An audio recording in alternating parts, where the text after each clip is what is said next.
With some of the problems I've been seeing on these old diesel lift pumps, I'm literally rebuilding every one of them on every one of my old diesels. This is my 1981 300 TD wagon with a little over 200,000 miles on it, but it's old. It's almost 40 years old, and these lift pumps don't last forever. I did mention in my instructions, I have video instructions that come with the kit that I sell on my website. I mentioned the problem about taking this off and expecting a lot of oil to come out, but I really wanted to demonstrate this. I didn't have one off an engine at that time, but here you get to see, okay? The problem is you really can't get a container under there, and you do not want this oil dripping down on your motor mount. That's really bad.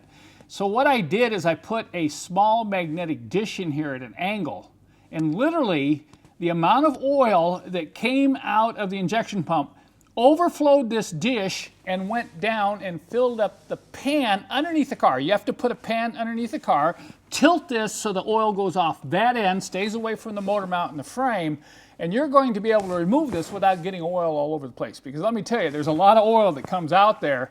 And this is probably why you diesel owners wonder, why is it that when I change my oil and start the engine, it immediately turns black? Well, between the amount of oil that you have in the injection pump and the amount of oil that you have in the oil cooler, that's the main reason it turns black so quickly. That's just a side note. And you don't want to be draining your injection pump every time you change your oil. I'm not advocating that. Let me take you over the bench and explain again. There's something else I need to explain about the types of pumps that our kit works with. We're also working on a new kit for some of the older pumps from the late 60s and early 1970s. Well, you can see here I'm getting really fanatical about rebuilding these lift pumps. I wanted to show you a little difference between some of the early 3-bolt hole pumps, all right?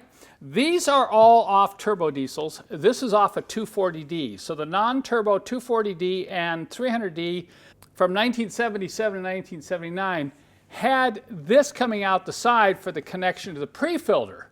Well, the same parts work in the kit. The instructions are a little bit different because the check valves are located underneath the primer pump and here, instead of here and here on the turbo diesel pump.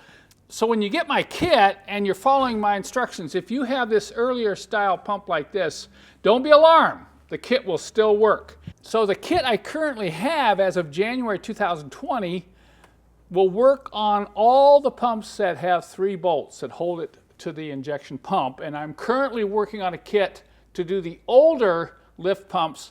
They're called the 2-bolt hole lift pumps. And I will announce that on YouTube when that's available.